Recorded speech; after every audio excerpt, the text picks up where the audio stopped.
এত পরিকল্পনা করার পরও ক্ষান্ত হননি।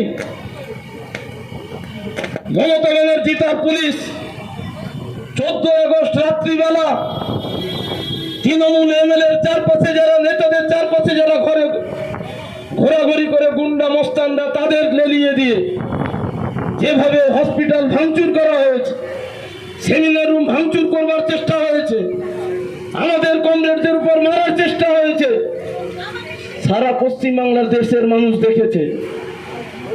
যারা প্রতিবাদী তাদেরকে লালবাজার ডেকে পাঠিয়েছে, যারা ডাক্তার তাদেরকে লালবাজার ডেকে পাঠিয়েছে। প্রতিবাদে মানুষ বেরিয়ে আসছে। এখন পশ্চিমবঙ্গ বিধানসভায় আমরা দেখছি, পশ্চিমবঙ্গ বিধানসভায় মমতা ব্যানার্জি তৃণমূল কংগ্রেসের সরকার একটা বিল এনেছে যে ধর্ষকের নাকি ফাঁসি হোক, তার জন্য একটা বিল এনেছে। সেখানে পশ্চিমবাংলার বিরোধী দলনেতা শুভেন্দু অধিকারী বক্তব্য দিতে আমি হাসছিলাম যে শুভেন্দু অধিকারী আজকে বিজেপির নেতা সেজে যেভাবে বিচার চাইছে, 2020 সাল পর্যন্ত তিনি তৃণমূল কংগ্রেসের নেতা ছিলেন, ডিসেম্বর পর্যন্ত, 20 ডিসেম্বর পর্যন্ত। আমরা যেগুলো বলতাম ছাত্র যুব মহিলারা তথ্য দিয়ে মুখ্যমন্ত্রী কি কি বলেছেন, সরকারে আসার পর পশ্চিমবাংলা যতগুলো ধর্ষণ হয়েছে সেগুলো বিধানসভায় তিনি পাঠ করছিলেন। শুভেন্দু অধিকারীর কাছে প্রশ্ন, বিজেপির কাছে প্রশ্ন, সেদিন তৃণমূলের নেত্রীর পাশে থেকে কেন শুভেন্দু অধিকারী চুপ ছিলেন, কেন তাকে সমর্থন জানিয়েছিলেন? বলতে হবে শুভেন্দু অধিকারীকে।